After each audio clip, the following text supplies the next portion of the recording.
responsibility from any party as to who is behind these explosions, but all of this coming on the backdrop of the escalation from the US, with the US in the last few weeks seizing Venezuelan tankers loaded with Venezuelan oil, conducting raids and strikes on boats it says were connected to Venezuelan drug trafficking gangs. And on Monday, the US president saying the US was involved in a strike on some kind of dock in Venezuela on Venezuelan soil.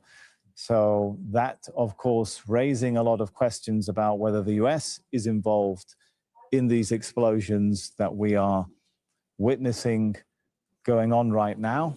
Well, John Holman is in Mexico City, and John's been a lot of concern in Mexico too about a scenario like this, right? Yeah, the Mexican president, Claudia Sheinbaum, has been calling throughout December, and she said in a morning press conference earlier in the month of December for the same, for de-escalation and for the US to not escalate this situation further. So we're just on the phones now, our producer here, working out if Mexico is going to say something about what has happened in the night. I guess a lot of countries, just the same as we are, trying to work out exactly what's behind it.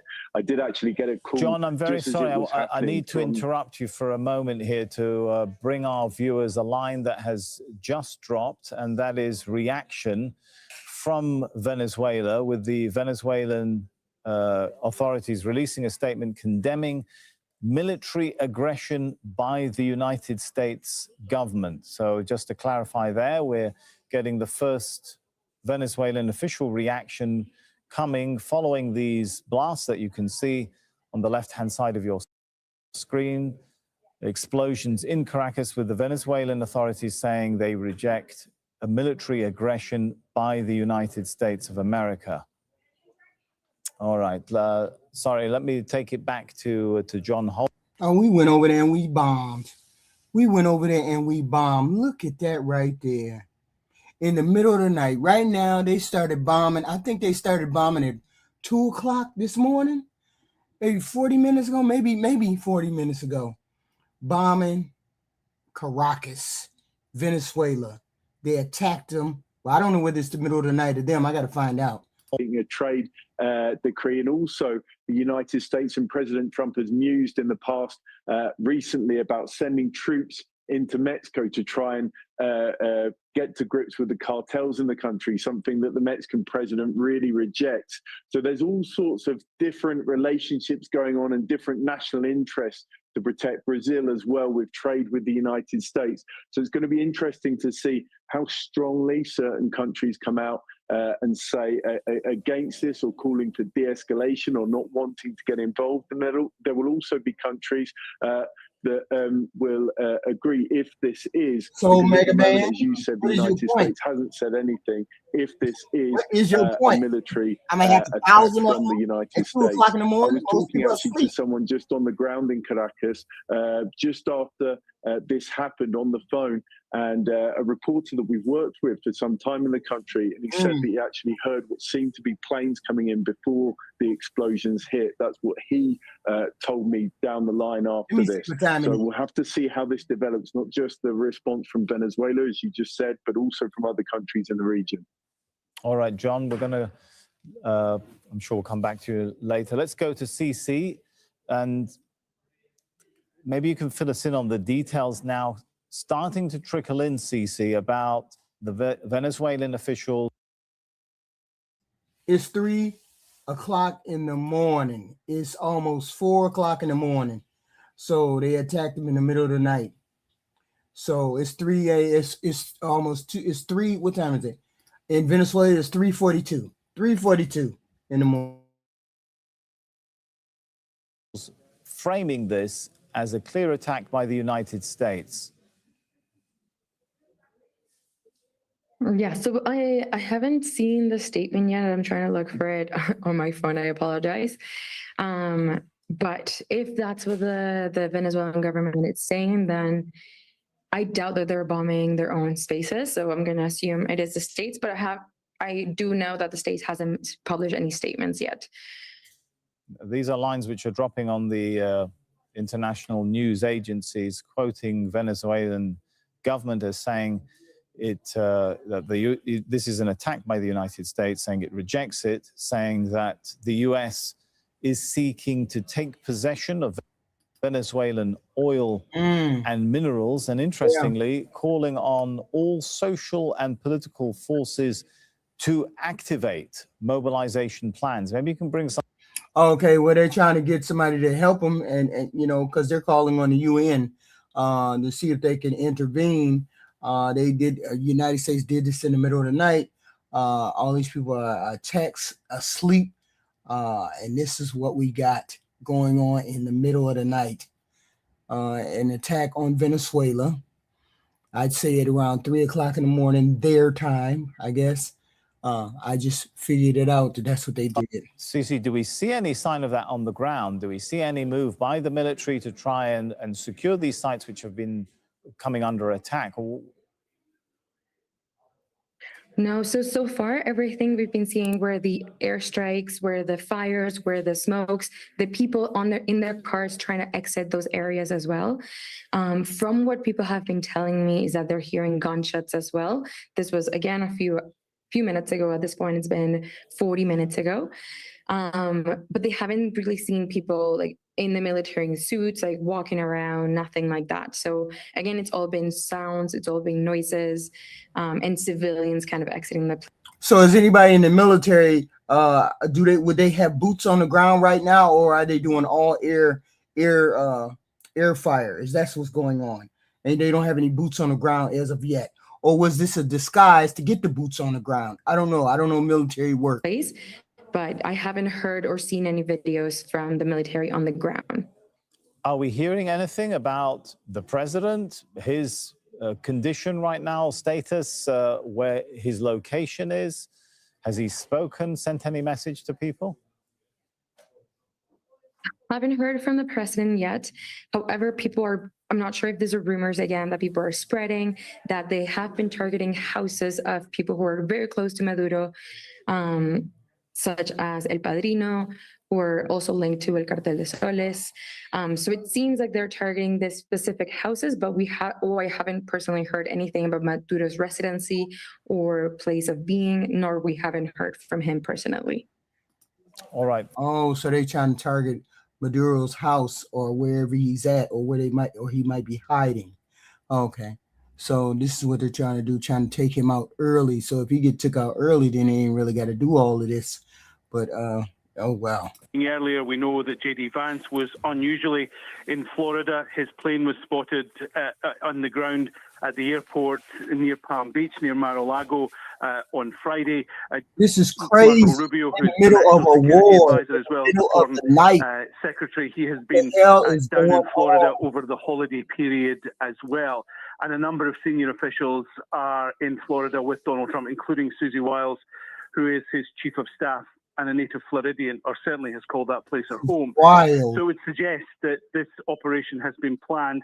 Donald Trump starting 2026 the way he ended 2025 after those strikes in Nigeria. He's now targeting Venezuela. He said he was going to do it, but this is going to set alarm bells ringing on Capitol Hill. There are Republicans and Democrats who said that Donald Trump has to go to Congress before he carries out any sort of act of war. And under international law, this would be regarded as an act of war. So why hasn't he went to the military? I mean, why hasn't he went to Congress and asked for a fight? You can't do this kind of thing if you're trying to do regime change. It's a different story when you were pretending like it was boat stuff. But now you ain't pretending like it's boat stuff. You're actually going to change the regime. This is bullshit. We didn't ask for this shit. Nobody asked for this in the middle of fucking night. Bombing people and families and things like that. Of an international drug cartel. He sent gang members like Trinidad de Aragua into the United States. And for all of these reasons, he has to be replaced. But of course, many people have heard echoes of what happened in Iraq before the build-up to this operation, that they demonized the regime.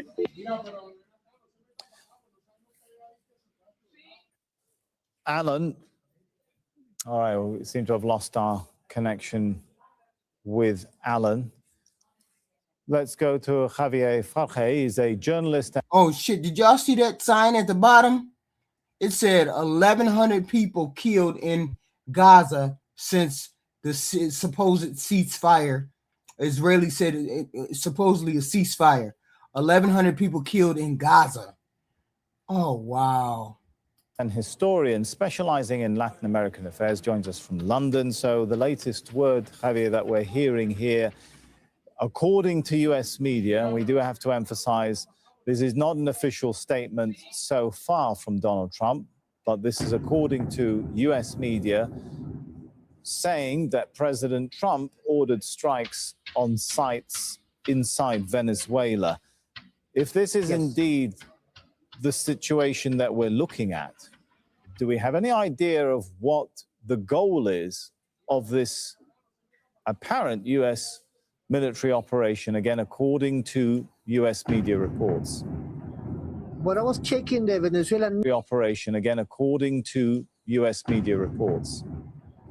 When I was checking the Venezuelan media and I was talking to people in Caracas, the bombing has happened in three crucial parts of Caracas.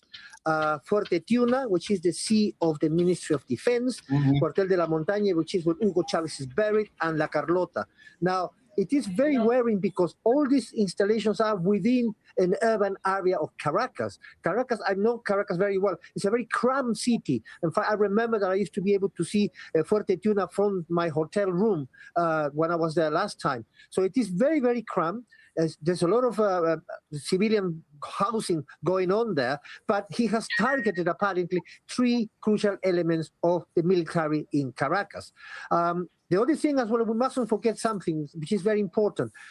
Recently, he reinforced military installations in Trinidad and Tobago. Trinidad and Tobago is around 11 kilometers away from the Venezuelan coast and around 300. There could be two reasons for this. One, to intimidate Maduro and force him to negotiate. Don't forget that this is happening a couple of days after President Maduro. Yeah, I think they're acting illegally too. But this is wild. In the middle of the night. Right now, we're an hour behind them.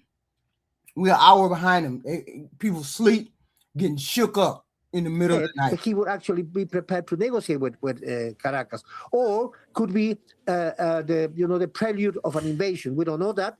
As your correspondent said, an invasion of Venezuela can only be approved by Congress. Many members of the Republican Party are uneasy. Yeah, but my thing is he that bold that he would do this, knowing that he was supposed to have congressional approval? That's the thing. Would you be bold enough to do this with knowing you're supposed to have congressional approval? About this possibility, they're accusing Trump of breaking the Constitution. So we remains to be seen whether this is going to be the case and what the reaction in the White House is. But what is clear is that they have been bombing military objectives. I know there's three military installations, and they are crucial for the defense of Caracas. It's going to be hell to pay. This is going to be hell to pay. This is what I meant when I said I hated the Trump administration, because every fucking week is something new. I don't care what it is. It's some bullshit going on every fucking time this president has been in office, every week. Different areas of defense in different states of Venezuela. So this wouldn't destroy the capacity of the Venezuelan army to repel an invasion, but it would intimidate them, especially if we think that Fuerte Tiuna is the seat of the Ministry of Defense. So bombing this installation in itself does not constitute weakening of the. Yeah, I thought it was 60 days too, but I thought he had already gotten his 60 days done because he attacked the boats. He attacked the boats. That was the start of the initial 60 days. So he gets another 60 days? I mean, he gets another set of days. I thought that was when he started to attack the boats. That was a part of his 60 days. So he get another 60 days?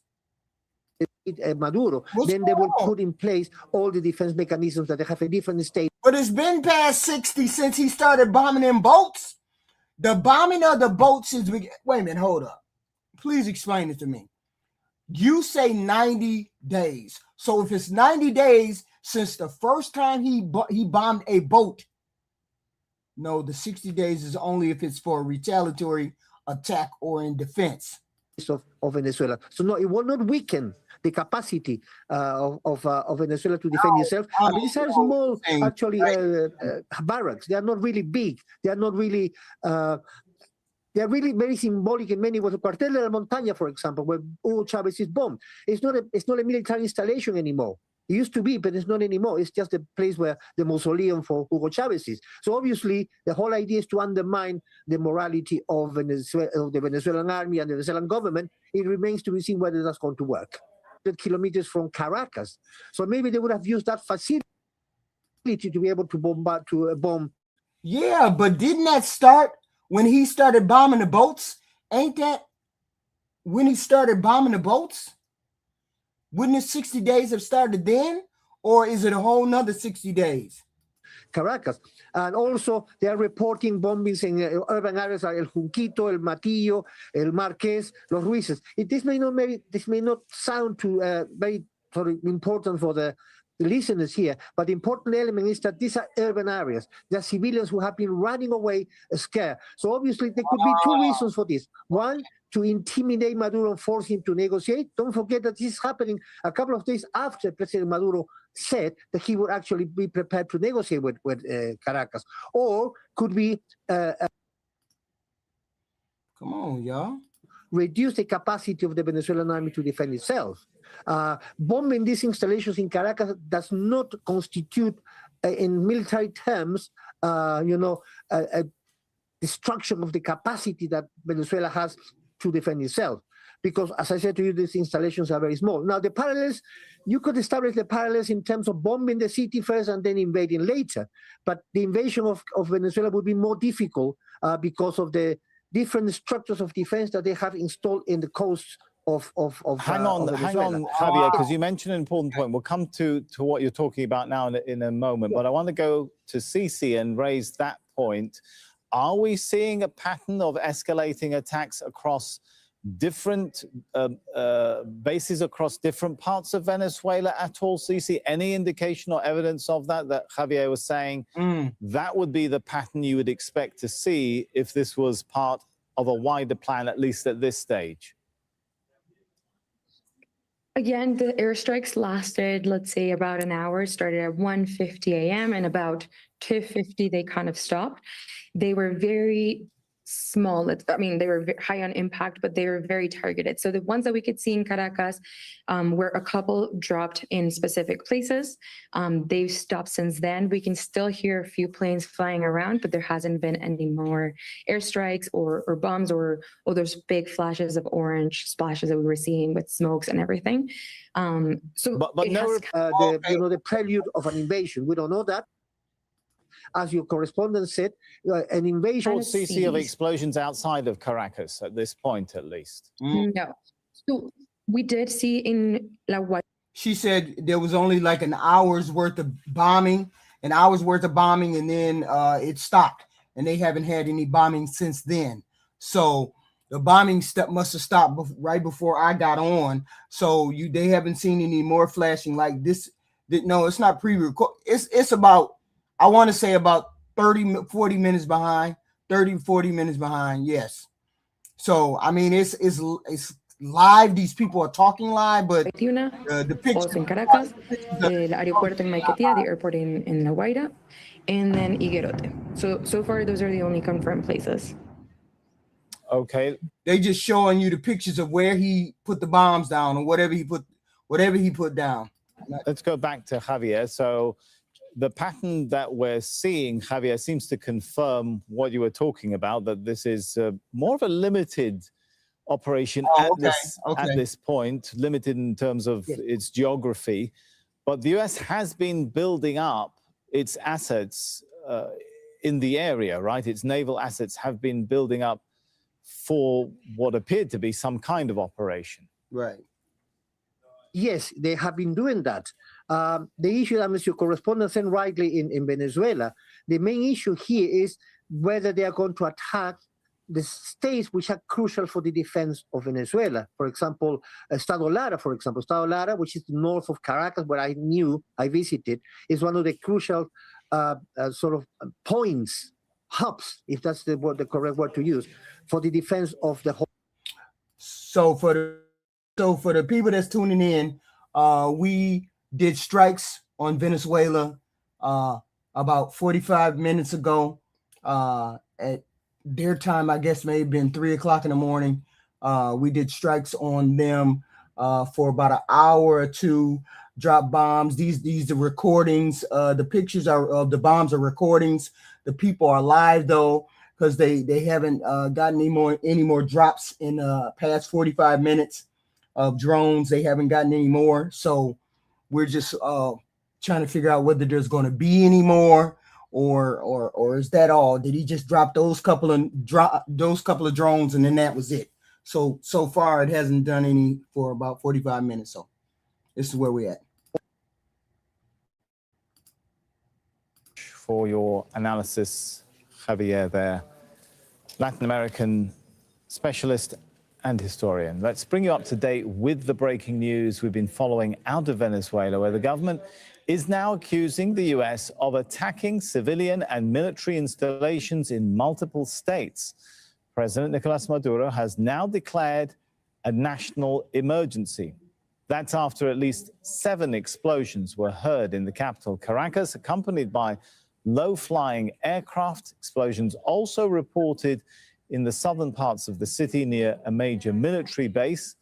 There are reports of airports also being attacked. The U.S. has been increasing pressure on President Nicolas Maduro's government, accusing it of links to drug trafficking. Maduro says Washington's real aim is to gain control of its large oil reserves. Lucia Newman joins us on the phone from Santiago in Chile. So we've now heard from President Nicolas Maduro, Lucia. Indeed, he has declared what is called in Spanish a state of internal commotion, which is not quite a state of it's something like a state of emergency. And he's saying that this is an outrageous aggression, a grave military aggression from the United States, and he's ordered that the country go into a phase of resistance and armed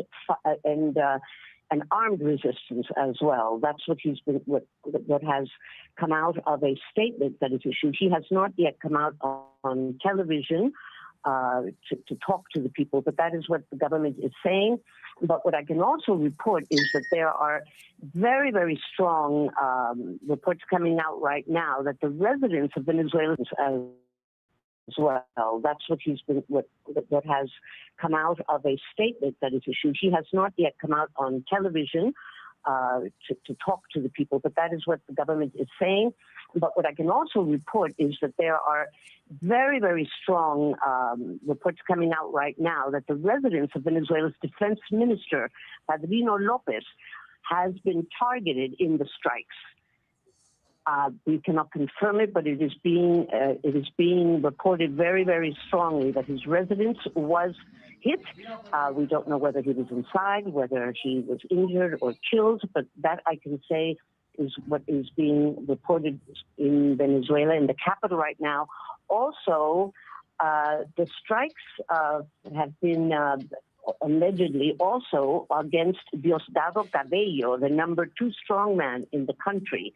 And according to a Panamanian intelligence source that I've been in touch with, who is very closely tied to the intelligence services in Venezuela, he says that Diosdado Cabello has reportedly been killed. I cannot, I'm just telling you what is being reported now, but this has not yet been confirmed. What? But these are key figures, both of these. The defense minister, Padrino Lopez, and Diosdado Cabello are key people in the government. Maduro, we have not heard from personally or of his whereabouts either. But we also, and this is the last thing the reports are repeating over and over again from Venezuela, is that U.S. Chinook 47 helicopters were seen overflying the targets. So they were not just airplanes, but apparently helicopters, and also people I've spoken to also said they were hearing or had been hearing helicopters. Those sounds are gone right now, at least in Caracas, but we don't know what's happening in the rest of the country at this time. But you've been just speaking now to an analyst about the possibility of a full-fledged U.S. invasion. I don't know. I think that may be premature to speculate on that. I think that for many reasons, both because of what my colleague Alan Fisher was saying, that would require approval from the U.S. Congress, but also because it is very clear that the Trump administration has been trying to pressure the Maduro government and President Maduro specifically to step down and leave. He has said it in many terms. And that's been the whole What are you point. hearing? That's been the whole point, that this president is wanting him to step down, and they want a regime change. It's not necessarily to do with oil, but if they get a regime change, they already have that female in line to help them get the oil. She said she would help Donald Trump get the oil. The lady who is ready to step up behind Maduro. In terms of now the U.S. role and the reports that this is a strike indeed by the United States. White House officials did say to 2 U.S. networks now that they have begun strikes on Venezuela. And in fact, CBS News has a lot of granular detail, apparently. Trump, according to CBS, gave the U.S. military the green light to conduct land strikes in Venezuela days ago. U.S. was ready on Christmas Day, but the airstrikes in Nigeria, those sudden airstrikes in Nigeria against what the U.S. said were ISIS targets, took precedence. The days following Christmas opened more potential strike windows, but the operation was postponed partly due to weather. The U.S. military wanted weather conditions that were advantageous to mission success. So U.S. officials being quite expansive in their backstory to what we're witnessing in Venezuela right now, to at least one U.S. network. No official statement. And in fact, the Pentagon, U.S. Southern Command are all referring any kind of any questions to the White House. The White House, though, speaking to a few chosen reporters, 2 chosen reporters actually at CBS and Fox right now, with apparently the sense that this has been something that they were planning. They had been planning for last for Christmas Day. So yeah, quite astonishing. And just to put it in context. And you see how people find it just so simple to just say, hey, okay, well, whatever. Let this president come in and bomb and do what he got to do. It shouldn't even be allowed, because Congress knew this is what he was going to do. They knew he was going to bomb. So why didn't they hold him to the feet to the fire before this even happened? Of course, Donald Trump isn't even here in Washington. He's at Mar-a-Lago, his resort in Florida. He certainly didn't give the impression of a commander-in-chief about to go to all-out war with yet another country without any legal authorization, it would seem. Because you don't he care was now. at a store in Florida picking out marble and onyx for the new ballroom he's building at the White House, which is also taking a great deal of his time. So, you know, and it's so often the case that we get the sense that he sort of checked out slightly, thinking about the ballroom, thinking about his position in history, and leaving a lot of these sort of decisions to those beneath him. But apparently the decision was made a few days ago that they would start some sort of operation bombing Venezuela a few days ago. Let's go over to Cici de Flavis, journalist in Caracas. Cici, we've heard a statement released on behalf of the president, so we should assume he is safe, but a question mark on other key officials like the defense minister. Is that where we're at? Again, this is everything. It's speculations. Everything where people are posting on X, officials from other countries talking, and I know one of the sources spoke about it a few minutes ago on air. But it seems that Diosdado and another one of the officials have been targeted. At least their houses have been targeted. If people are unsure yet if they were there at the moment of the attack. But that is the most recent news. So not recent news on Maduro's whereabouts or its state, but yes, on the other high officials. Lucia. Well, we don't care about Obama right now punched. We care about a president that's a rogue president. Well, he don't care. He's just waiting for the Grim Reaper to come get his ass. He don't care one way or the other. He gonna do what he want to do and how he want to do it. And he's just gonna take us all because we go in there and he finna take us all there. It is what it is. Yeah, the official statement talked about U.S. attacking installations in multiple states. What does that tell us? were there attacks indeed beyond Caracas that we haven't heard of?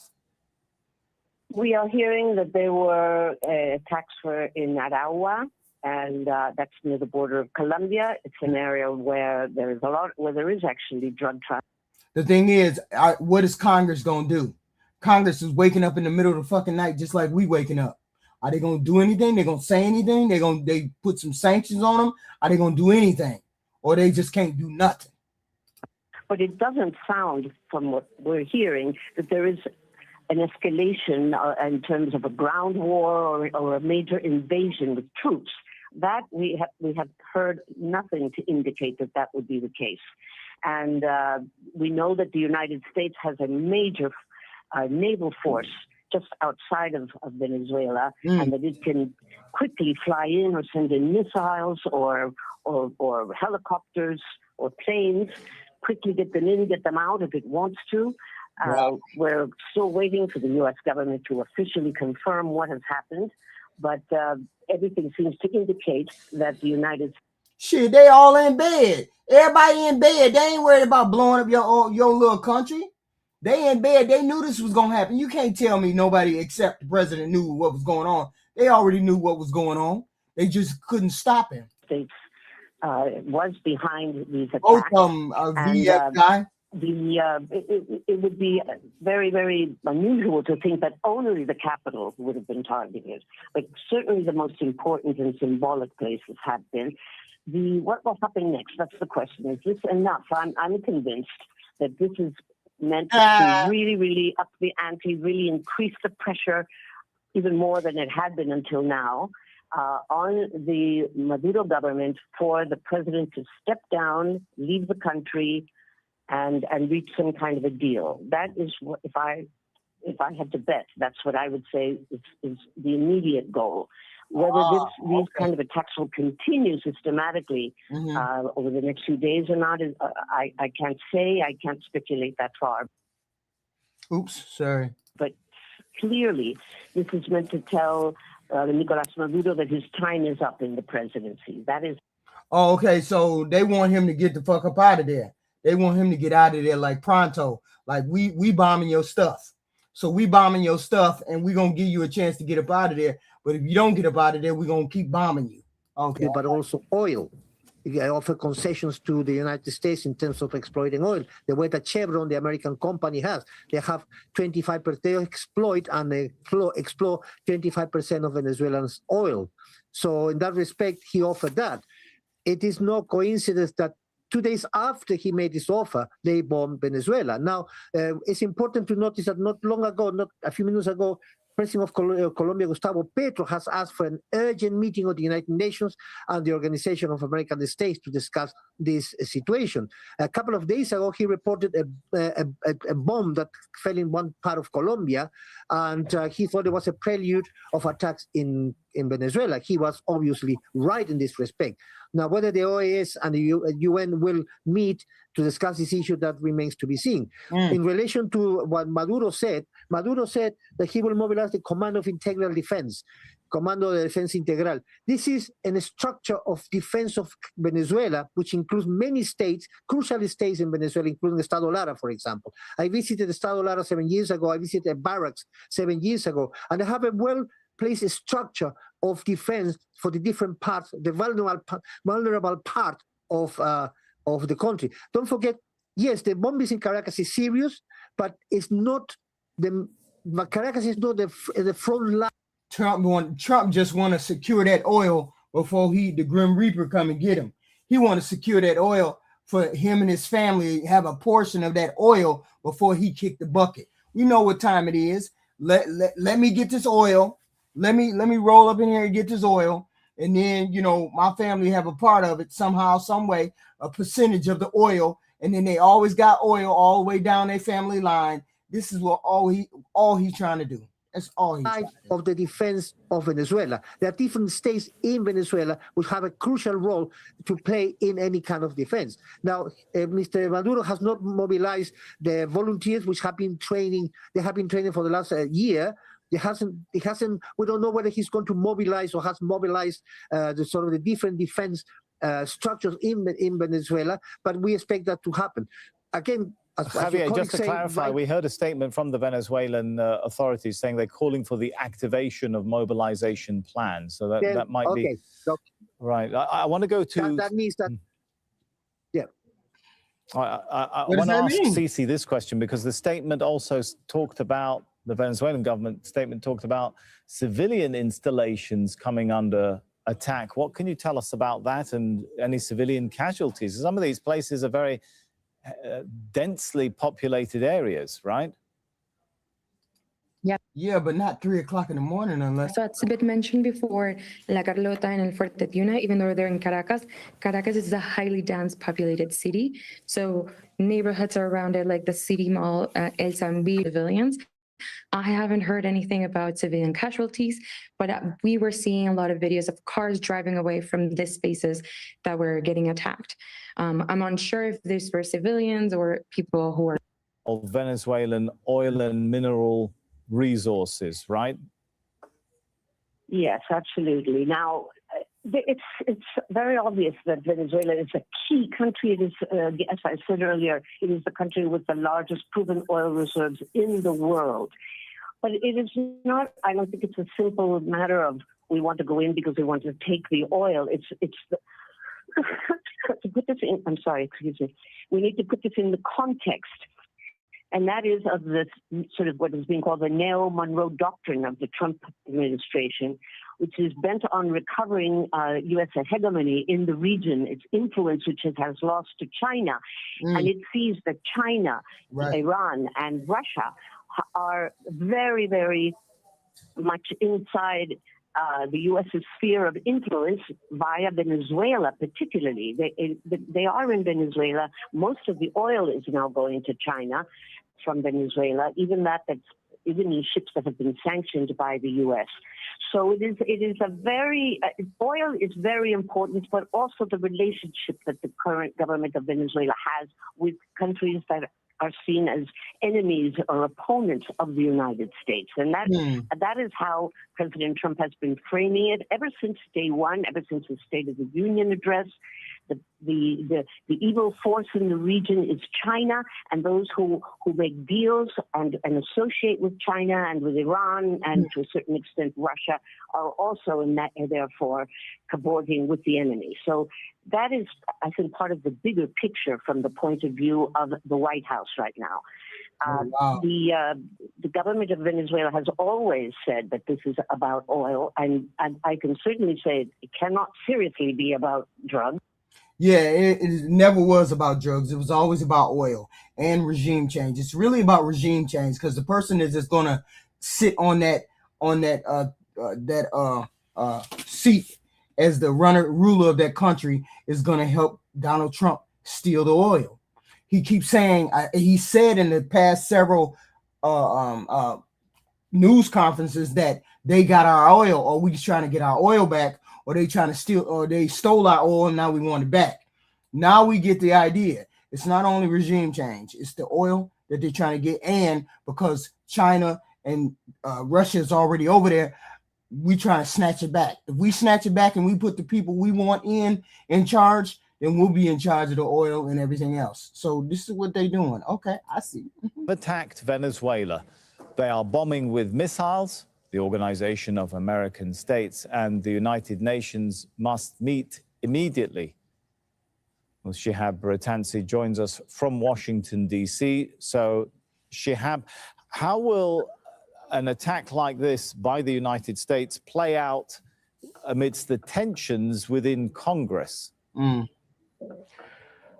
Well, so technically then, the administration has 48 hours now to notify Congress of this declaration of war, it would appear, on Venezuela.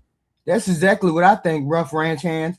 I think he's trying to secure a percentage of that oil so that his family is rich forever. You understand what I'm saying? I mean, you know, even if you get secured 2%, you doing something over there. So I mean, I think that's a part of it too. And you have the neocons and the Marco Rubios for whom this is a lifelong dream. and potentially then moving from Venezuela to toppling the government in Cuba. Then you have Stephen Miller, the chief of staff, who's been very, very... Man, I don't know what the hell that is. I was looking at it a minute ago. I was looking at it. Very gung-ho about all of this because he likes the idea of the narrative of going after drug traffickers, even if Venezuela isn't the source. Yeah, he trying to get that oil. I mean, if you really think about what the hell he doing, I understand what he's doing. I get it. It's a bogus move, but if he lets them continue to come in the area, China and Russia, and have that much influence over the biggest oil reserves in the world, then he's a sucker. So I understand what he's doing. He would be a sucker. He was, well, you know what? Then it got to be Obama and got to be Biden that was the suckers then, because they let them move in like that. You don't know. It's been counted. Actually, how many countries has he bombed now? Iraq, Syria, Venezuela, Iran, Yemen, Somalia, Nigeria, and now we have information from CBS News that this would have happened earlier if he hadn't just started bombing Nigeria last week. It's interesting that Lucia was talking about that idea of regional influence, that under the new national security strategy, we have a Monroe Doctrine with a Trump corollary. That is, the Monroe Doctrine was the doctrine that the U.S. would protect this hemisphere from European influence. This was their hemisphere. Everyone else should stay out. Now there's this Trump version of it, which is having dominion in the Western Hemisphere, almost accepting that they don't have dominion in the East against China, and they really don't care that much about Europe, frankly. But here they want to be the number one superpower in this hemisphere. And it's funny. I was just remembering that the Chinese envoy, the Chinese special envoy to Latin America, met with Nicolas Maduro on Friday, and they had just said that they had reaffirmed their strong partnership. But again, all of these sort of circumstantial moments in the last few days have to be placed in the context of the CBS report that, in fact, Trump has given the green light for the military to launch these operations several days ago, before Christmas. The other narrative that... Basically, what Trump is saying is, y'all can't stop me, and I ain't asking for shit, because the Grim Reaper is coming to get me. I ain't worried about what y'all gonna do to me. I ain't gonna spend no time in jail. I'm not gonna spend no time in prison. You can do whatever you want to do, but I'm going to secure this, whatever I got to do on this planet. This is the way he's like, he's reckless. Like he knows he can't be a president again. He knows he ain't this long for the world. So he doing what he got to do. He want to do. Let's go over to CC. CC, you mentioned the airstrikes are going on for an hour. Does it appear to you like they've stopped now then at this point? Yeah, so it's currently 4:20 a.m. The airstrikes have stopped. It stopped about an hour and 20 minutes ago. We can no longer hear planes for now, and I mean in the Caracas area. Cannot speak for the rest of the country. But yes, the airstrike lasted from 1:57 a.m. until about 3 a.m. So right now we're not hearing any more planes or any more strikes. You can still see a bit of smoke coming from like the city, from the places that were targeted, but we cannot hear any more planes, any more bombs. I know people have been messaging me, telling me that they're heading to bed. I think everyone just had a huge rush of adrenaline and uncertainty, and now the things that seem calm, everyone's just trying to go to bed and rest for the night. Javier Farge, are we likely to see a response from the Latin American Organization of American States, which the Colombian president is calling for? Well, we are supposed to do that. The problem for the Venezuelan government is that most countries these days, important countries in Latin America, I'm not saying that they are not important, but some of them in terms of the economy and their presence in the region are right-wing governments. Milei in Argentina, for example, Noboa in Ecuador, they will be very happy to accept an invasion of Venezuela. Milei would applaud it because he's a staunch ally of Trump. Now, in that respect, the OAS may not come up with a resolution that condemns explicitly this invasion. The other thing that I need to inform you is that I have just read that the armed forces have been mobilized. The armed forces have been mobilized in the crucial regions of the Command of Integral Defense, Apure in the southeast, Cojedes in the center, the capital, Carabobo center, north, Guarico center, and Barinas west. That means that now there's a full mobilization of the Bolivarian National Air Forces, armed forces in Venezuela itself. Now the OAS, it's been happening for the last few years. The OAS never agrees because you have different governments with different interests. There will be governments who will gladly accept the invasion of Venezuela. As I said, Milei, for example, will be probably at the helm of that. However, Brazil, Lula da Silva and Gustavo Petro from Colombia will be against that. So I wouldn't expect a resolution condemning the invasion and some kind of resolution that will probably be a very sort of like a wishy-washy one that would say, look, let's talk about this. Now, the other important thing about it is that mentioned in China, for example, Russia a couple of days ago asked the U.S. government to allow a tanker to sail along the waters of the Caribbean Sea. Of course, the government in the U.S. has not responded to that. So it's very important, the crucial alliance that Venezuela has with Russia and China. Now, how much can they do to stop the invasion? Very little, because they won't get involved in any kind of military conflict. Of course, the government in the U.S. has not responded to that. Right. So it's very important, the crucial alliance that Venezuela has with Russia and China. Now, how much can they do to stop the invasion? Very little, because they won't get involved in any kind of military conflict with the United States. But they could actually put pressure in the Security Council to stop this. Now, as your colleague said, the bombing has stopped. It looks to me, again, it's early days. We don't really know what is the case. The objective will be to intimidate Maduro and say, okay, this is what we can do, President Maduro. The ball is in your court, especially after Maduro offered 2 days ago to negotiate the drug traffic, which is not a big problem for Venezuela anyway, and especially this one. Well, definitely that's something that the president of Colombia, Gustavo Petro, will try to do. He's already doing so, alerting. Them folks getting up out of there in the middle of the night. Y'all see all them car lights? Y'all see them car lights over there? Them folks getting up out of there, boy. They said, we ain't dealing with no more strike. I heard it was like 7 of them. They said, we ain't dealing with no more strikes in the middle of the night. We don't know what the Americans going to do. World about what is happening, calling on the Organization of American States and the United Nations to intervene, but also consider that this obviously comes very, very close to home for Colombia, that shares a very, very long, very porous border with Venezuela, already hosts almost 3 million Venezuelan migrants in the country. And the show of that, and also a very porous border that also has active armed groups, in particular the ELN, the National Liberation Army, a very old Colombian guerrilla that has been operating in both Colombia and Venezuela for a long time now, that has expanded their role in Venezuela. And there is real fear here about the possibility of an attack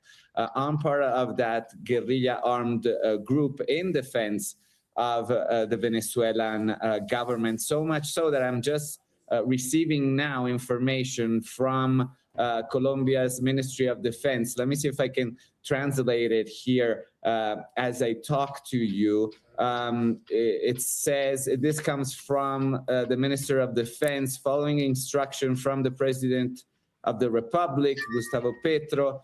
The Unified Command Post for Humanitarian Responses has been activated in Cucuta. Cucuta is the main Colombian city along the border with Venezuela. It says that this plan is in place in order to assist the migrant population and provide all necessary support to those in need. And it also says that at the same time, all capacity of the public security forces have been placed on alert to neutralize any possible attack by the ELN and other illegal organized groups along the border.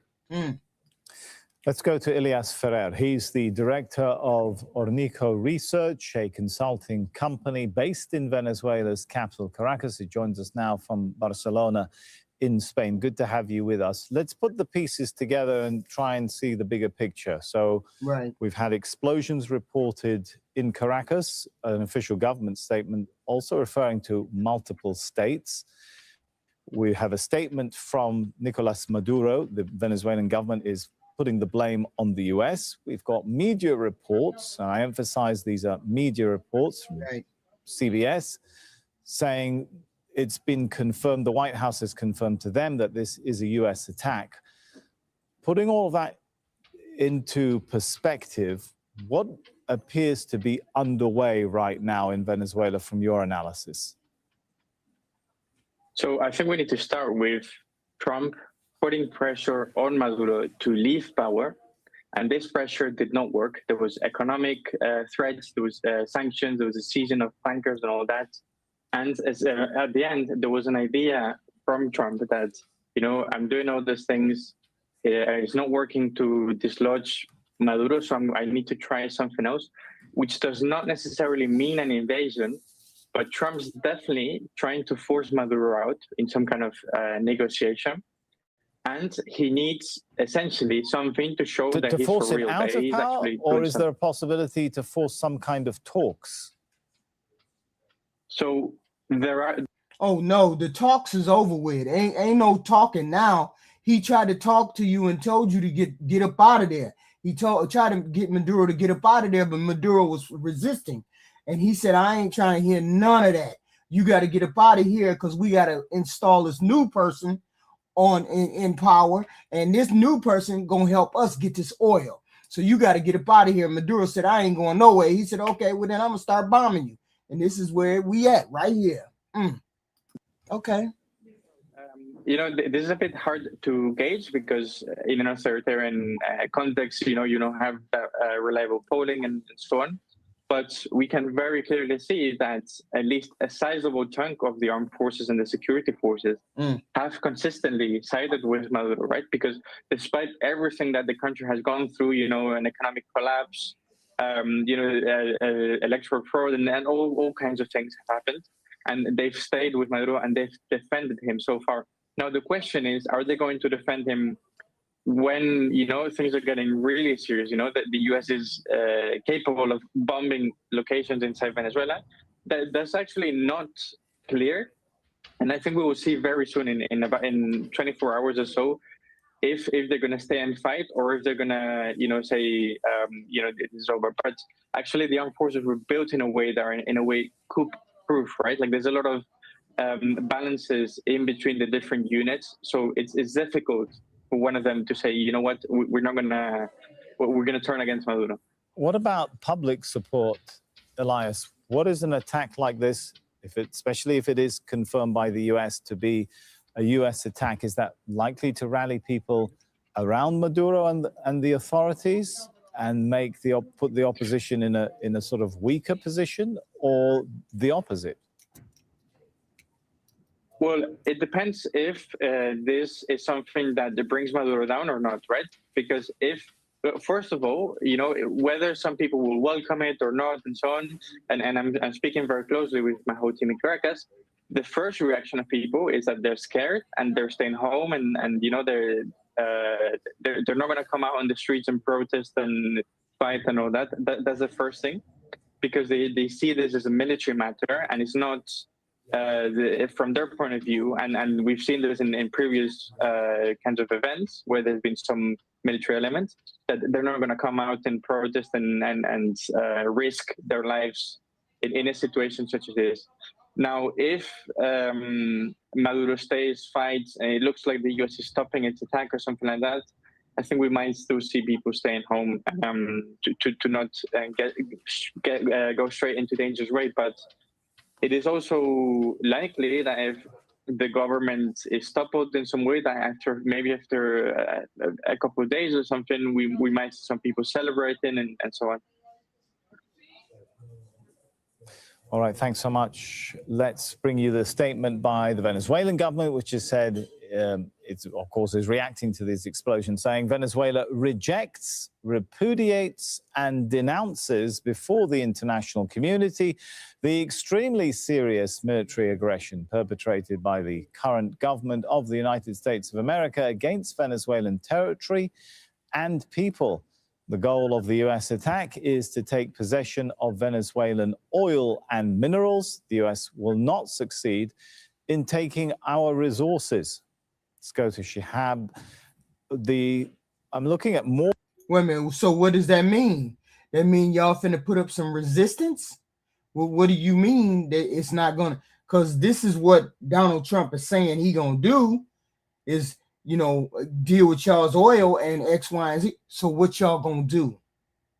Y'all gonna retaliate, or y'all gonna sit there and get beat? Oh shit, this ain't real. This ain't gonna end well. More news agencies now, Shihab, are also quoting U.S. officials as telling them, this latest one coming in from Reuters, that the United States is carrying out strikes inside Venezuela. So it appears like the White House or U.S. officials are putting that message out now to multiple media sources. Yeah, but I think as some seasoned Pentagon watchers are reminding us, actually, that there tends not to be an official statement from the White House or the Pentagon until all service personnel have finished the operation or are back safely. So that it may suggest that the operation is still ongoing in some ways, or not everyone has departed from this theater of operations, however wide it might be. But we have no official confirmation, just administration officials briefing some outlets that this is underway. And in fact, and this is the key briefing, CBS, clearly the golden ones for the Trump administration tonight, that Trump gave the U.S. military the green light to conduct land strikes in Venezuela days ago. The U.S. is ready on Christmas Day with airstrikes in Nigeria against alleged ISIS targets to. Oh, that lady who won the Nobel Peace Prize. That's the legitimate president. Okay, so she waiting. Okay. Precedents. The days following Christmas opened up more potential strike windows, but the operation was postponed partly due to weather. U.S. military wanted weather conditions that were advantageous to mission success. So if that is to be believed, this has been planned for some time before. I hope you ain't talking about me, Anna Williams. That's some goofy shit. Explosions have been happening. And the image that's coming to us, CC, is that the authorities where you will get it on radio, on your TV. We call it cadenas. So apparently the Venezuelan government went on one of these, and they were communicating and trying to calling the people to defend the country and everything. However, this national broadcasting was interrupted by some electricity power outage, and they didn't go back on air. So that was the national communication that the government tried to do. However, it was interrupted. And there are other groups who were calling for peace, asking people to stay calm and stay in their homes and not leaving. So it seems like the government tried to reach the people on the ground. There was an electricity power outage. And then it seems like people and things are a bit more calm around here. So there's still the uncertainty. I guess when we will wake up in the morning, we will see what the casualties were, what is truly happening with the country. Is Maduro truly stepping down, or are they going to retaliate? But it seems like things have calmed down a tiny bit over here. Things have calmed down a bit. Javier, what is the calculation that Nicolas Maduro needs to make at this point, if, of course, this latest round of strikes end at where we are right now with, as Cici saying, they seem to have calmed down for now? Well, first of all, the mobilization in 23 states, I'm just reading the latest report from the Ministry of Defense, has happened. That means that the army is ready for that. It's very important to realize something. The armed forces in Venezuela are part of the political project of then Hugo Chavez, now Maduro. It's the most politicized armed forces in Latin America. What I'm trying to say here is that it's very unlikely, although you never know with the armed forces in Venezuela, that then the armed forces will kick him out or sell him to the United States or let him or force him to resign, because the armed forces have a lot of interest that they will lose if Maduro falls. As I said to you, Venezuela is very much, it has a very politicized army, armed forces. So far, for the time being, Maduro is safe where he is now. Second, the important issue here about Maduro is who's going to help him in Latin America. You were talking about mediations before. President Lula da Silva of Brazil, who does not recognize Maduro's government, it's important to say that even though they are both left-wing, offered to mediate some time ago, and Trump said no. The other element is that Colombia, whatever happens in Venezuela affects Colombia. Colombia has a 2,200 kilometer border with Venezuela. So everything that happens in Venezuela affects Colombia. Now, President Petro, who was, we have heard, has called for the UN and the OAS to meet. He doesn't recognize President Maduro, but he says, look, I might not like him, I might not recognize him, but you cannot invade a sovereign country. He would be against the invasion of a sovereign country. So Maduro has two options. One, to reinforce the loyalty that the armed forces has to the whole process, because he will say, look, this is not about me, this is about the Bolivarian revolution, and you cannot betray by giving me over. So the armed forces so far are still well behind Maduro. That's good for him because it's crucial for Maduro to survive, but also it's crucial for him to have two potential allies, even though if they don't like him, Brazil and Colombia, to fight in the international arena, apart from Russia and China. So Maduro so far has some options there, but whether he's going to decide by himself to give up in order to make things possible for a transition, that remains to be seen. Everything that we're going now at the moment is a speculation. There's nothing is actually can be confirmed. But what is clear is the United States campaign in Caracas is intimidating, but it doesn't destroy the capacity of Venezuela to defend itself against any kind of foreign attacks. Lucia, nevertheless, see, that's my thought.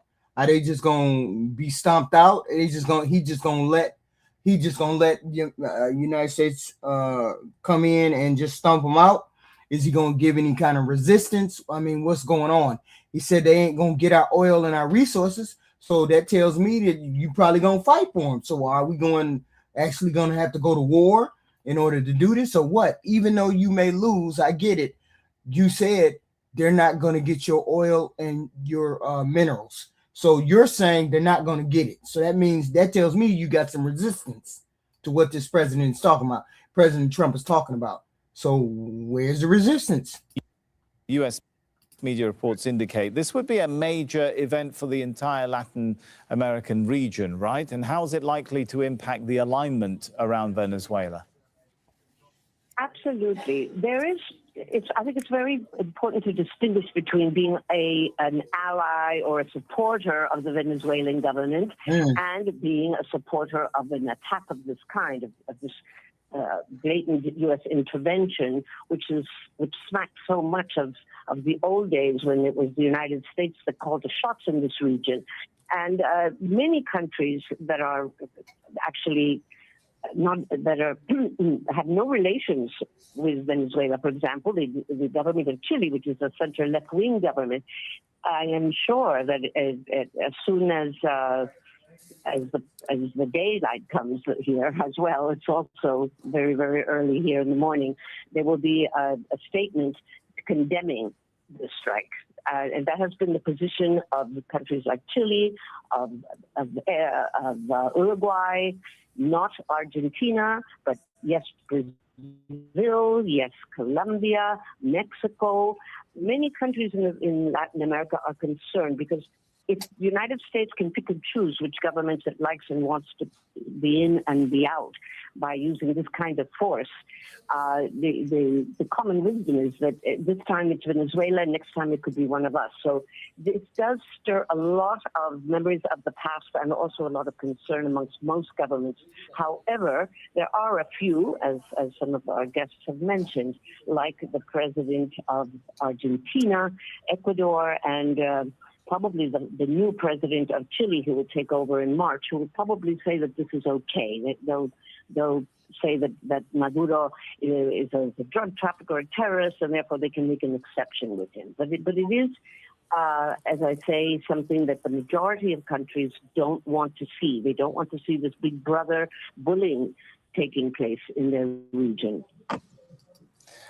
Elias, given the fact that we are hearing that, according to the official lines coming out, that the authorities have been able now to mobilize units in different parts, in different regions of Venezuela. Does that indicate to you that they're taking the stance of defiance to any U.S. demands?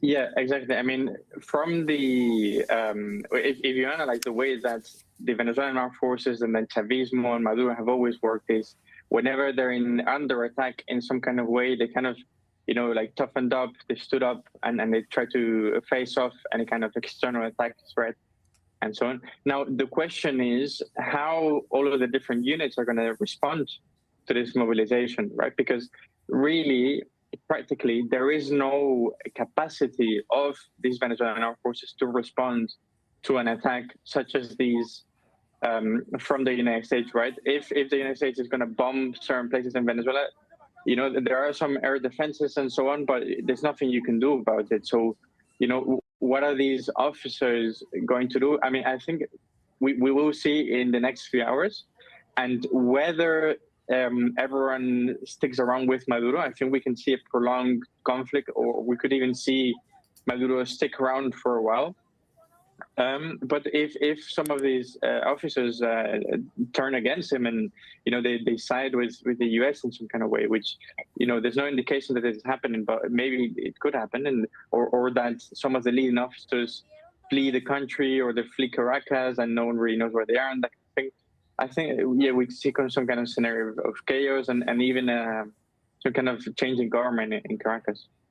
Cece, I think it's almost exactly 2 hours to sunrise there, but is the situation, so clearly still dark, is the situation becoming any clearer about the extent of damage done by these explosions and attacks?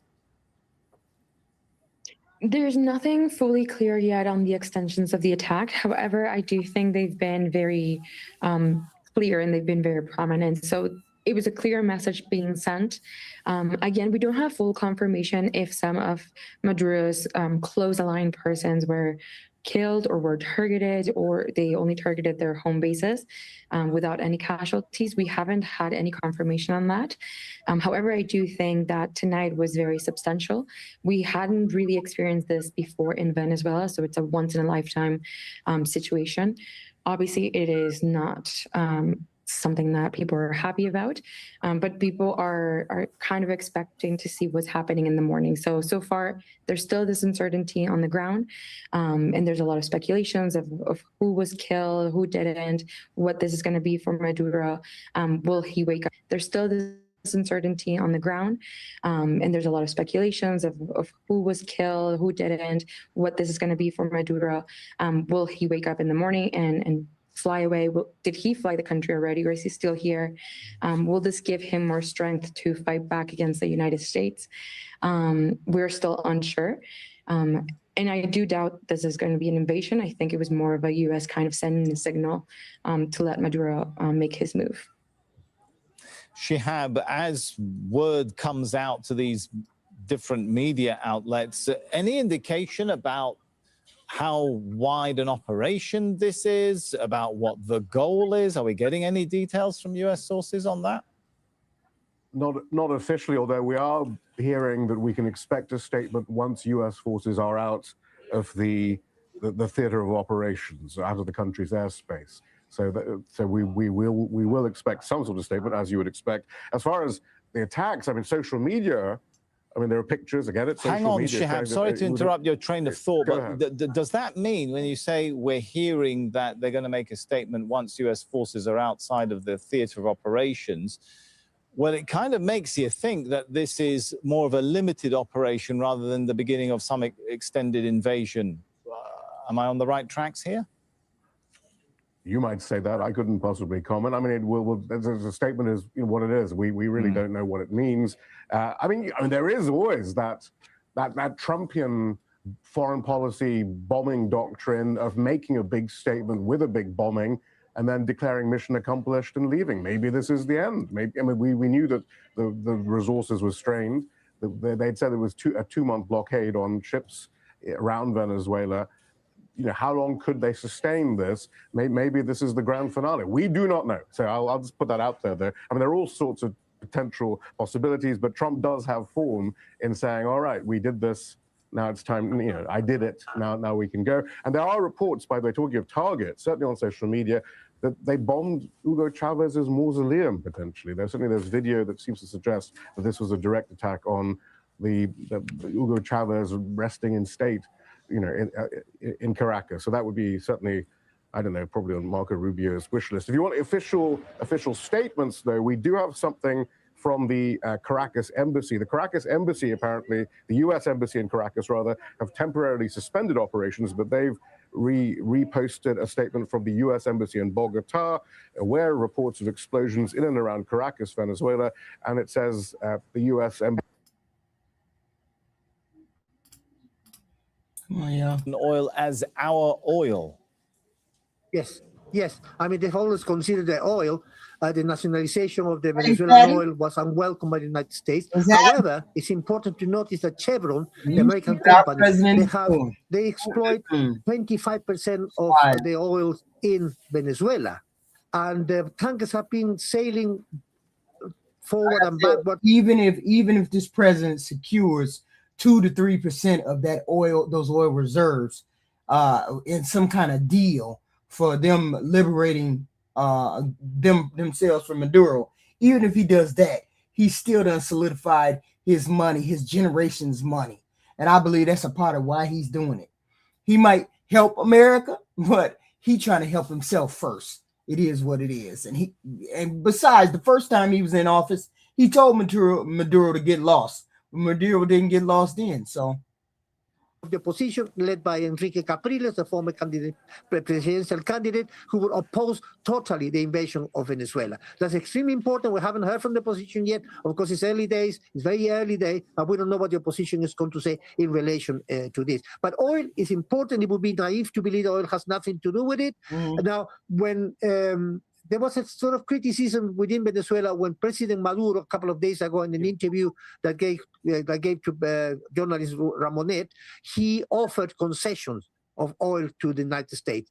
Obviously, for the President Maduro, he doesn't have much of a choice if that is the. Well, the president asked, Maduro offered President Trump like a portion of the oil reserves, and Trump said, hell no. He gonna take all of them. He's trying to take them all. He ain't trying to hear, and he's trying to get him out of office because he already promised that the other leader that's in the country waiting for them to get rid of him, she waiting for them to get rid of him. So it ain't a matter of whether we want your oil, we want you gone, and we're going to get your oil. An issue that is crucial here in this particular situation. So oil is important. Whether this bombing is a plan to intimidate and push Maduro towards a hard negotiation in relation to oil, we don't know that. Again, it is very, very early days, and this is speculation. But oil definitely has a role to play in this situation at the moment, and it's always gone. It's been like that for many, many years anyway. Alessandro, we're now getting word of other leaders, the Cuban president commenting on this, joining the comments issued by Colombia's leader, right? Yes, we're just receiving also messages coming from Bruno Rodriguez, the foreign minister of Cuba. They're also condemning, they said strongly, the military aggression, they're calling it, coming from the United States against Venezuela.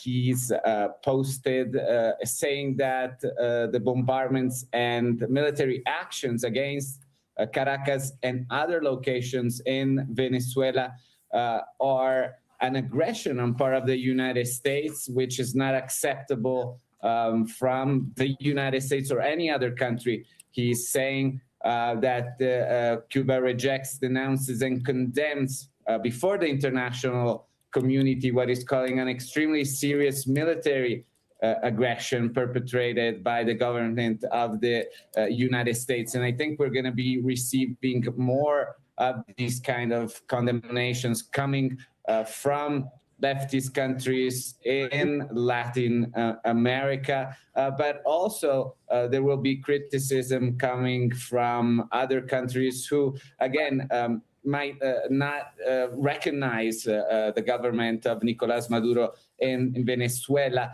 but are extremely worried of the consequences of any military action in the region. This is something that the region has not seen in many years. And again, returning from where I stand here in Colombia, the consequences are expected to be huge from a humanitarian standpoint, and also the risk of destabilizing the border between the two countries. Again, a very porous, a very long border of more than 2,000 kilometers, where there are armed groups that operate, and that the government of Colombia consider that are close to the government of Nicolás Maduro, to the Bolivarian Revolution in Venezuela. The ELN in particular, this guerrilla, Colombian guerrilla group, the National Liberation Army, have said that they will defend the government in Caracas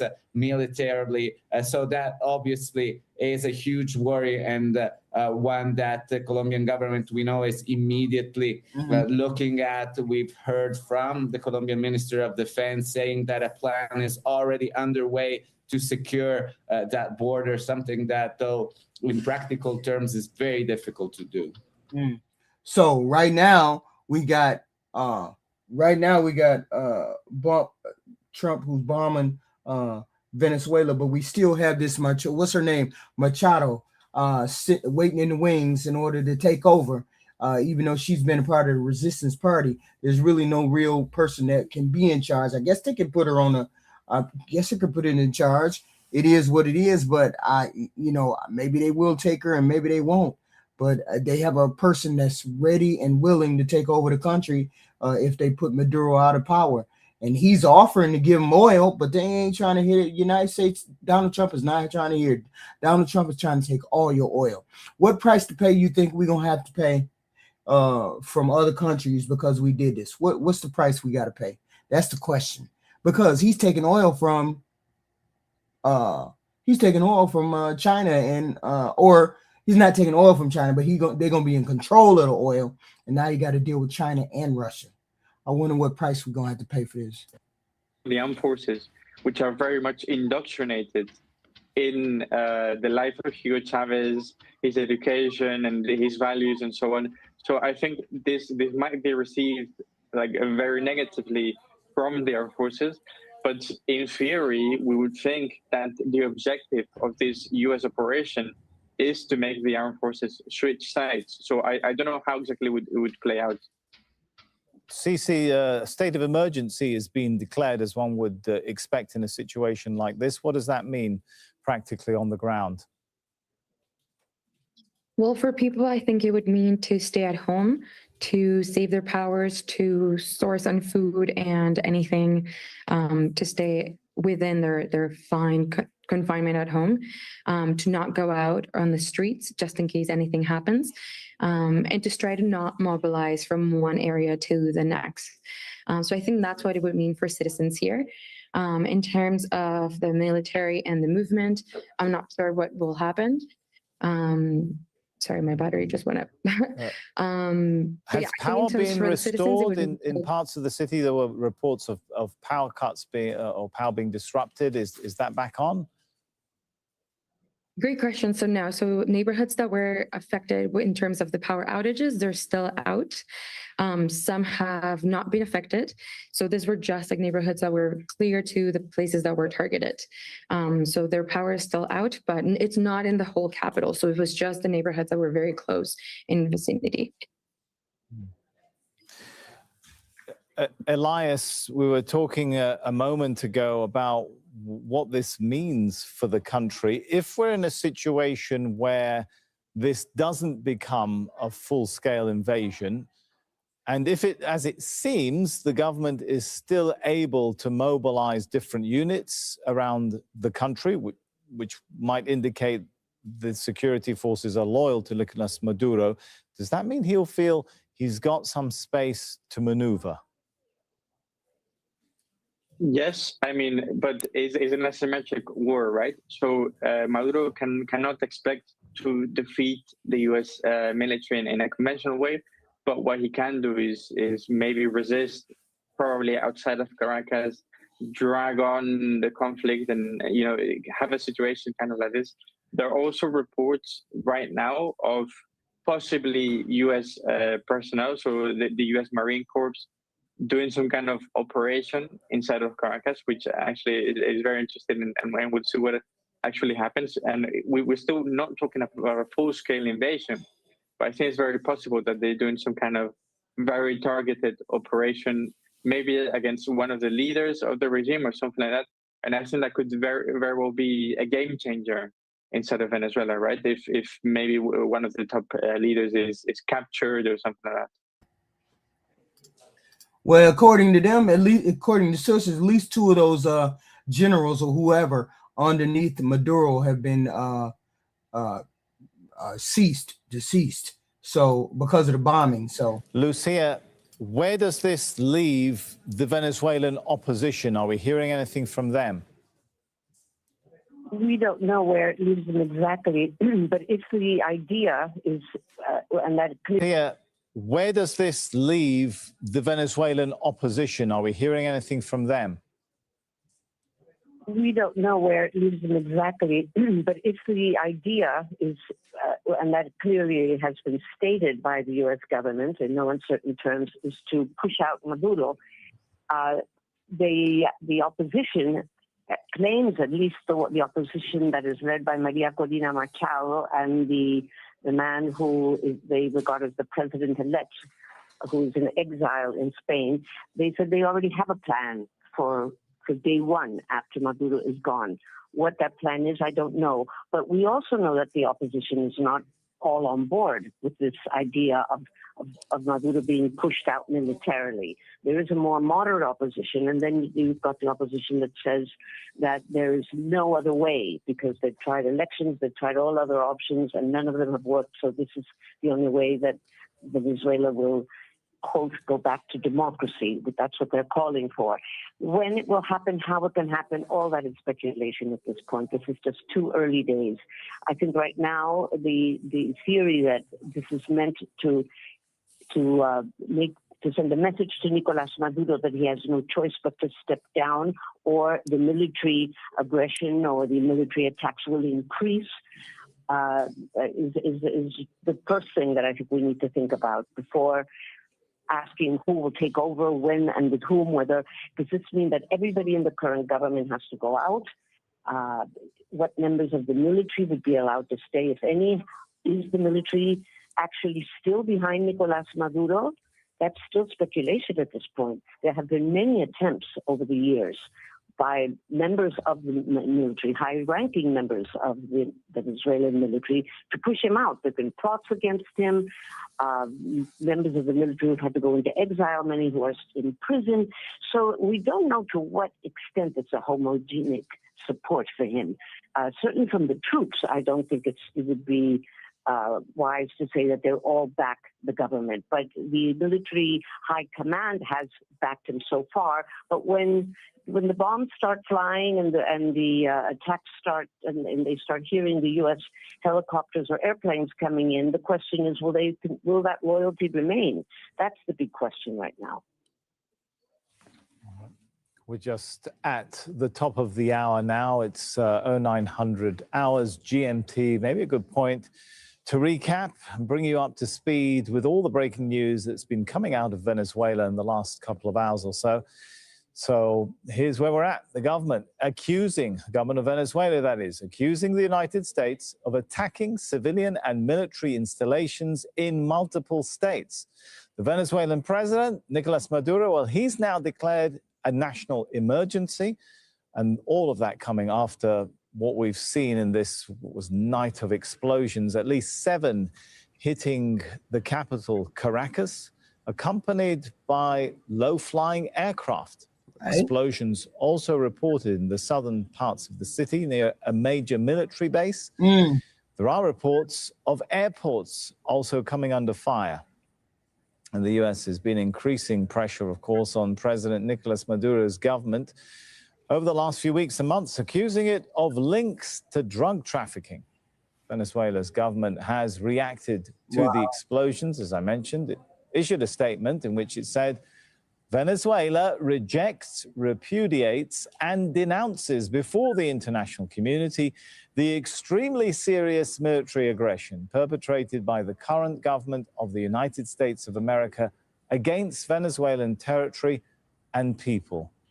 The goal of the U.S. attack is to take possession of Venezuelan oil and minerals. The U.S. will not succeed in taking our resources. Lucia Newman is amongst those who are joining us. I wonder, though, if we can go to Sisi and get an update on where exactly we stand now. And Sisi, I've been talking about, we've had a night of explosions. Situation now, though, calm. Apparently those explosions have ended. What are you hearing and seeing in Caracas where you are? Yeah, so right now explosions have ended. Again, it started between 1:50 a.m. until about 3 a.m. and it's currently 5 a.m. So for the last 2 hours, it's been a bit quieter in terms of there hasn't been any new bombs or anything. The planes were still being heard around 30 minutes ago. Right now it's dead silence.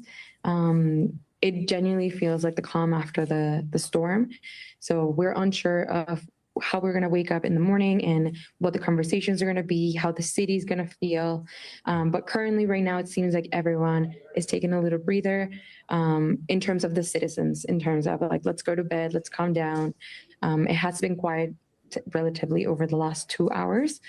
So things seem to have been calming down, but obviously doesn't mean that there's nothing happening. But in terms of the big airstrikes, in terms of the planes flying around, all of that has kind of stopped for the time being.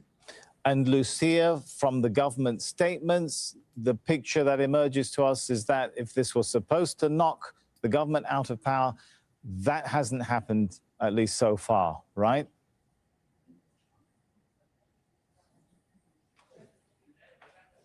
That's right. Let me try again, Lucia. Can you hear me, Lucia? Hello? Yes, I hear you. Can you hear me? All right. So I was saying from the statements that have gone out so far, Lucia, it appears the government is still in control. If this was designed to knock Nicolas Maduro out of power, all indication is that thus far that hasn't happened. Well, I think it would be unwise to think that just by doing this, it would knock the government out of power. And this is not a small, tiny little island. This is a major country with a large army, an air force, a navy. Nevertheless, it's not capable, perhaps, of standing up to a full-fledged invasion by the United States. But certainly, Venezuela's government has been preparing for some kind of an attack now for months. The U.S. president had already announced that they would target sites inside of Venezuela. And so he is now going into the next part of the plan, which is calling on the Venezuelans to now be prepared to fight, to everybody go to their positions all around the country. They have a militia that's been training. They've got the army, the navy, and one would expect that. Sorry. Whether there are now going to be conversations, formal or informal conversations with the United States that will take place, offers of some kind of an agreement or a solution wouldn't be really the word, but what President Maduro had been asking for. He had been asking for a dialogue with President Trump to discuss the possibility of drug trafficking cooperation, to discuss oil and other natural resources that the United States might be interested in having. It's everything is open right now. And Shihab, at this point, still no official confirmation from the U.S. government that they are behind these explosions in Caracas, right? Just a lot of media reports quoting sources in the White House. Right, and the indications are that we won't get a statement until U.S. forces are out of Venezuelan airspace. And the most granular detail still from that one CBS report and they say that this is what the U.S. administration told them, that Trump gave the U.S. military the green light to conduct land strikes in Venezuela days ago. And the US is ready on Christmas Day. But the airstrikes in Nigeria against alleged Islamic State targets took precedence. The days following Christmas opened up more potential strike windows, but the operation was postponed partly due to weather. U.S. military wanted weather conditions that were advantageous to mission success. Donald Trump isn't actually in Washington, D.C. right now. He's still at Mar-a-Lago, his resort in Florida. He had a national security briefing Friday morning. That takes on a new significance now. And then he went off shopping for marble and onyx for his Trump ballroom that he's building at the White House. And we haven't obviously heard anything further from the White House. And we're unlikely to, I believe, until this operation is over. I see now that there is a flash that the U.S. Senate Armed Services Committee was not reportedly notified before the strike. It's interesting, after Donald Trump let slip last week that there had been apparently some CIA black op targeting some sort of depot or pier in Venezuela somewhere. We still don't have full confirmation about that, independent confirmation about what actually happened, if anything at all. You know, there were immediately questions then about congressional authorization for all of this, land strikes in Venezuela. Now, certainly, there are legal ramifications. The president of the administration will have to notify Congress within 48 hours and then withdraw any troops within 60 to 90 days, unless Congress then approves some sort of form of military action on Venezuela, unless they are using, as they so often do, Obama, Biden, Trump, any existing authorization of use of military force by somehow tenuously linking everything to al-Qaeda. We have seen Benjamin Netanyahu in the US over the last week trying to tie Hezbollah, Iran, and Hamas to Venezuela over the last few days. Certainly, of course, they have nothing to do with al-Qaeda, but it hasn't stopped any US administration in the past to make tenuous links to previous authorizations for the use of military force. And let's go over to Paul Dobson now. He's a journalist and political analyst. He joins us now from Merida in Venezuela. We've heard statements about attacks and strikes in multiple states. What is the situation from where you are? You are further southwest from Caracas, right?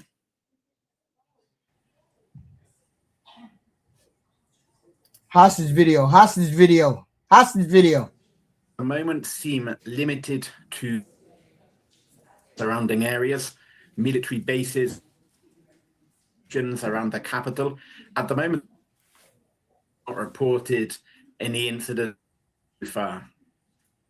Oh, he got shitty Wi-Fi. All right, we're sorry. We're obviously having some connectivity issues there with the audio. All right, let's go to Alessandro Rampietti. We are getting statements, though, Alessandro, from around the region so far. Still very early in the morning there, but there has been some criticism about these explosions and strikes, right? Yeah, absolutely. The first regional leader we heard from is the president of Colombia, Gustavo Petro, who has called for de-escalation and the preservation of regional peace. This is a position that he has had throughout the military escalation that the U.S. has made in the Caribbean. He had rejected, again tonight, any unilateral military action that could put civilians at risk, calling for the United Nations to intervene, the Organization of American States. He said that his government has an unwavering commitment to the principles of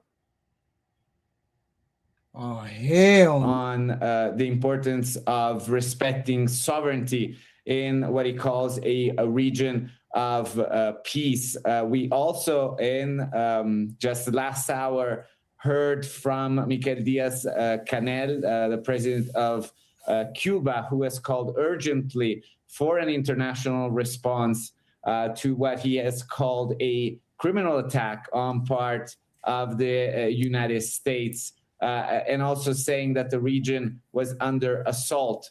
And finally, we heard from another leftist leader in South America, the former president of Bolivia, Evo Morales, who has also condemned what he described a U.S. bombing of Venezuela and calling it an imperial aggression.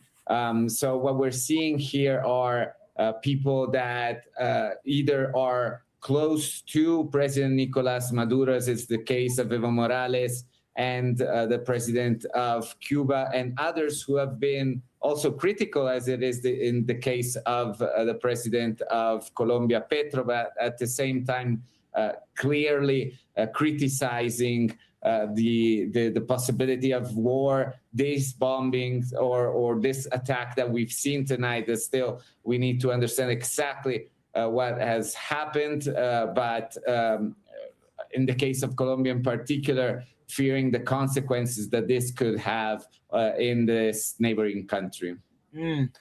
All right. Now, Colombian President Gustavo Petro has posted a statement on X. He said, right now, they are bombing Caracas. Alert to the whole world. They have attacked Venezuela. They are bombing with missiles. The Organization of American States and the United Nations must meet immediately. Alessandro, are we likely to see a meeting? What kind of diplomatic... You sound wild, white man from town. You sound wild as hell. Every liberal is an enemy of this nation. That don't even make sense. The liberal nation is rejecting your conservative rhetoric, specifically Donald Trump. So it ain't the liberals that are hated around here. It's the conservative bullshit that's people don't like. Of the UN Security Council, Colombia just started a period participating in the Security Council, so that's definitely something that will happen as soon as Saturday, at least calling for it. In the case of the Organization of the American States, the positions there are quite divided. There are countries that are obviously more open to the possibility of military action to make regime change happen in Venezuela. So I guess we're going to have to wait in the morning to see exactly where various countries will position themselves. It's likely that right-wing countries, right-wing governments, I should say. Only in your imagination. Y'all delulu anyway, so I can only assume y'all think he's going to run for 2028. Y'all have wits anyway, so y'all have delusional anyway. Such as Argentina have came out saying that they favor the possibility of these military actions in Venezuela. Other countries have been open to the possibility of actions such as Panama, for example, but they've also feared the consequences of it. So I think it's too early to know at this point, but it's likely that we will see diplomacy starting to move across the region. And we're getting reaction from another Venezuelan ally, Iran. What are you hearing about that? Who? No, I haven't seen anything about that yet, so I can't really answer to that right now. All right. The United States gonna have hell to pay. One of these days, these countries ain't gonna back down. They're gonna have secret talks. They're gonna have secret talks, and then they're gonna gang up on the United States, and it's gonna be over. Cause this kind of bullshit just ain't gonna continue to be able to. They ain't gonna be able to let you do this shit. U.S. strike, something that Donald Trump just a few days ago spoke about the possibility of resuming U.S. strikes on Iran related to its missile program.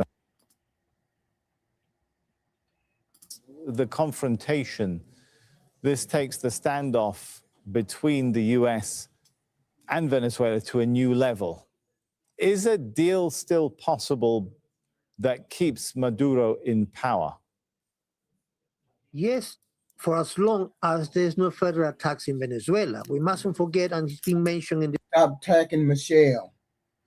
Stop attacking Michelle when you got a whole hole in the White House. Stop attacking Michelle. This report several times, the attacks in Caracas are more symbolic than damaging for the defense structure of Venezuela. So in that respect, maybe they would force Maduro to negotiate and he would have to consult with the armed forces because they are his main backers in Venezuela, the armed forces, whether that is the best way to avoid a direct confrontation with the United States. Now, so far, the armed forces are still behind President Maduro. They have activated the internal defense structure in 23 states in Venezuela. That means that so far, they are still defending the government. It will depend very much as well of how much is Maduro willing to leave power to avoid the conflict. This is the first direct attack of the United States in Venezuelan territory and the capital. You were talking earlier about the attack on the Cuartel de la Montaña where Hugo Chavez is buried. It's very symbolic that because that's the barracks where in 1992 Hugo Chavez tried to set up a military coup against the government of Carlos Andrés Pérez. So it's a very symbolic, it's a shrine, and attacking it, they're not attacking a military objective because there's no military activities in that barrack. It's a symbolic, it's a mausoleum, it's a shrine for the followers of President Chavez. So whether these attacks intend to force Maduro to negotiate, it remains to be seen. Now, we will know only if there are further attacks in other states of Venezuela. I mean, really concrete attacks in states where there's a structure of defense, which means that they will undermine the capacity of Venezuela to defend its own sovereignty. So it remains to be seen. The opposition has just said, in exile, has just said that they will not make any statements until they confirm that the attack was from the United States, which is a bit strange because it's very clear that the attack was from the United States. The official spokespeople of Maria Corina Machado and Edmundo González Urrutia, the presidential candidate of the opposition in last year's election, who are in exile, they both said that they will not say anything. I would imagine their plan is to try to organize a joint statement because the opposition is very divided in relation to what they really want. Many people in the opposition do not want an invasion, especially including prominent members of the opposition like Enrique Capriles, who was a presidential candidate twice for the opposition, and other members of the opposition, the most moderate members of the opposition. So it depends very much on how much they're going to agree for a joint statement among the 50-odd groups that compose the opposition in Venezuela. So there are many things that we don't know yet. We don't know whether they are going to try to force Maduro to negotiate. We don't know whether they are going to actually go for him. So far, it doesn't look like it's been the case. As your colleague said in Caracas, the bombings have stopped, and they could have continued if they wanted to. So there's a difference between this and Iraq, for example. So everything is on the air. President Maduro may offer to leave. There's some speculation that the conversation he had with Trump in November was related to Maduro offering to step down if there is a safe passage to him and his family. We don't know whether that's the case, but many media organizations have been speculating that was the content of the conversation. Trump might have not agreed with that, and of course, now we have this bombing of Caracas. So everything is on the air. Everything is speculation. We don't really know what the next step is going to be in relation to Venezuela and the United States and how the international community is going to react. Now, in relation to the Organization of American States, unfortunately for Maduro, he doesn't have many allies because, as it has been mentioned before in this report, there are many right-wing presidents who will be very happy, I beg your pardon, to support an invasion. It's crucial as well here, the opposition. I mean, it's quite strange that the opposition has not issued a statement. They prefer to confirm, they said, that this bombing was by the United States, which is strange because everybody knows the United States carried out this bombing. Javier, the only statement we've heard, or I read from the opposition, was saying that the opposition has no comment or statement. Because they wanted to be overthrown. He shouldn't even have been there. I think there was an election and he still declared himself the leader. So people don't want him there. Some people, it would be interesting to find out how many people actually want this government to be overthrown, or the ones who actually want him to stay in the power. My understanding is that a lot of them want him out of power. So either way it go, you got to go, buddy. They telling you got to go. The United States say you got to go, your ass got to go. The Chavez mausoleum and so on. Yeah, so in terms of the effects on the airport, I don't have like the specifics on how big it was. I just know that it was targeted and it was kind of taken over. But I'm not sure if it was destroyed fully or if it was just like a specific area in it. In terms of Chavez tombstone. Apparently it was targeted. The video showed that it was on fire.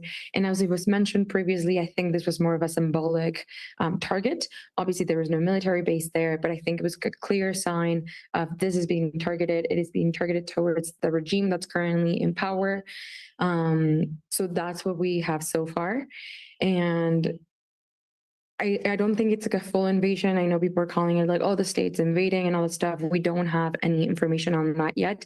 It was a very specific target. It was very quick. They literally came, dropped the airstrikes, send their message. And as I mentioned a couple of times already, things have been quiet over the last hour and a bit.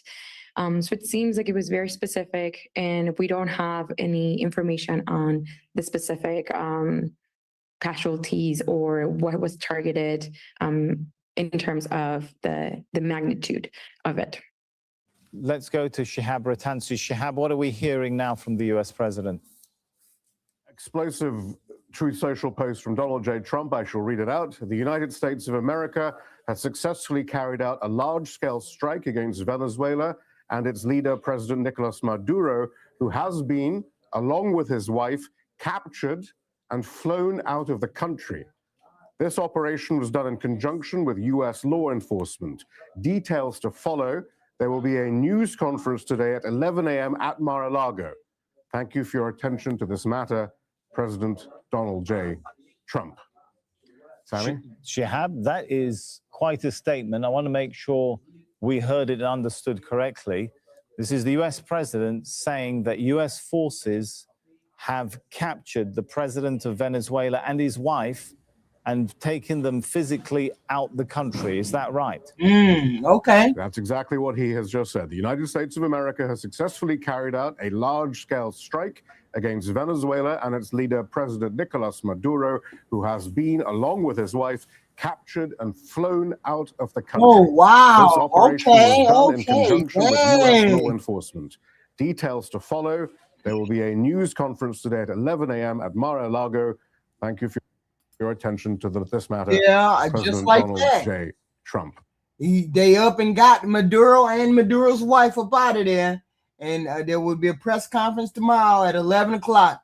Now we can go to bed. It's over. He got Maduro up out of there. Showed you. That is the Truth Social post that you posted just a minute ago.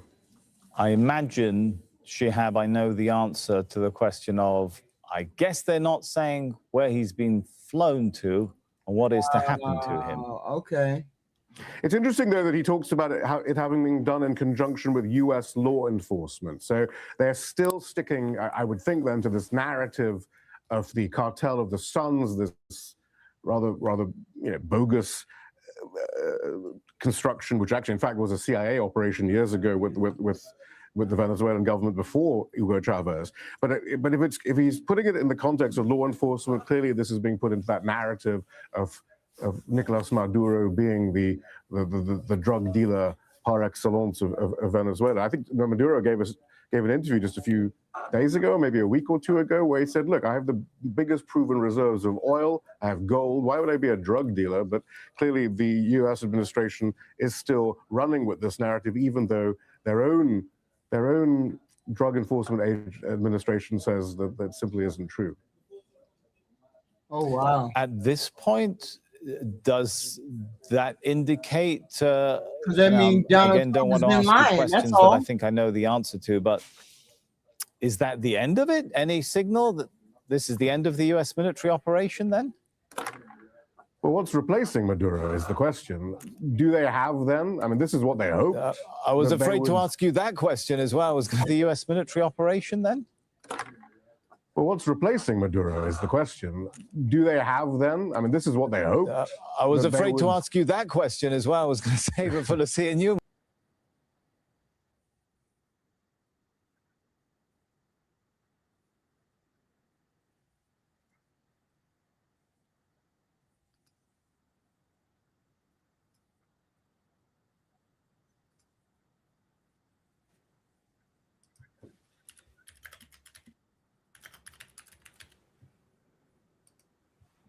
So again, the U.S. has attacked Venezuela and captured Maduro. President Trump announced. So he announced on social media, True Social, that he has gotten them. Okay, so he's announced on True Social that they got Maduro. Social, okay, so okay. Now he's been captured. Oh wow. So that's wild. What the hell are we watching? This is in real time. But if it's okay, this is in real time. We dealing, okay, here we go. So we just gonna drop that, and then we're gonna put this on there, and there you go. So hey, we can all go to sleep. We can all go to bed. It's all over. They got him. Whoever they got him. Whatever. Man, how I get Donald Trump, United States has successfully carried out a large-scale strike against Venezuela and its leader, President Nicolas Maduro, who has been, along with his wife, captured and flown out of the country. This operation was done in conjunction with U.S. law enforcement. Details to follow. There will be a news conference today at 11 a.m. at Mar-a-Lago. Okay, so in about 5 hours. Thank you for this attention. Thank you for this matter. So, hey. Okay. So, yeah, okay, so it's on. They crazy. Okay. So it is what it is. We just have to wait. That's wild. This is wild as hell. In the middle of the night, wake up in the middle of the night, bombing somebody. Now we got details. They done got the man. This is crazy. See, I told y'all, if you freaking elect this president, we gonna be in conflict and bullshit every 5 minutes. Every week we got something else that's going on. You can't never relax. That's the one thing I don't like. This is the one thing I didn't like about this president, and I still don't like it about, because every time you turn around, it's drama-filled night. I appreciate y'all coming up with, appreciate y'all waking up, rocking out with me, but hey, we got to be up for the doggone what is it, press conference at 11 o'clock. Okay, press conference at 11 o'clock apparently. All right, talk to the president. I appreciate y'all rocking out with me, but I'll be up at 11 o'clock to see what the hell is going to say. Your other president presided over the invasion of our nation. Fuck libertad. Jesus. You Republican, you Republicans, you zombies can't never get past calling libertad's name. Y'all don't sit on no higher ground. I don't understand why y'all don't understand that. You don't sit on no higher ground. Wake me up when this shit is over. Wake me up in 3 years. This is a headache every damn week. We got to deal with some shit. I appreciate. Hopefully you guys hit the like button, subscribe, sub. We get this content all the time, man. Yeah. Are you crazy? I think we'd all be asleep if Kamala was president. You need to stop it. For real. You need to really stop it, Rick. I'll rock out with y'all tomorrow. We'll be up at 11 o'clock, and we'll be there to hear what he got to say. I appreciate y'all stopping by. I appreciate y'all. But damn, I sure didn't want to wake up to this. Man, we were at war for 10 minutes. 10 minutes. At war for 10 minutes. And then we wasn't. I'll see y'all tomorrow. I'm going back to sleep. Shit.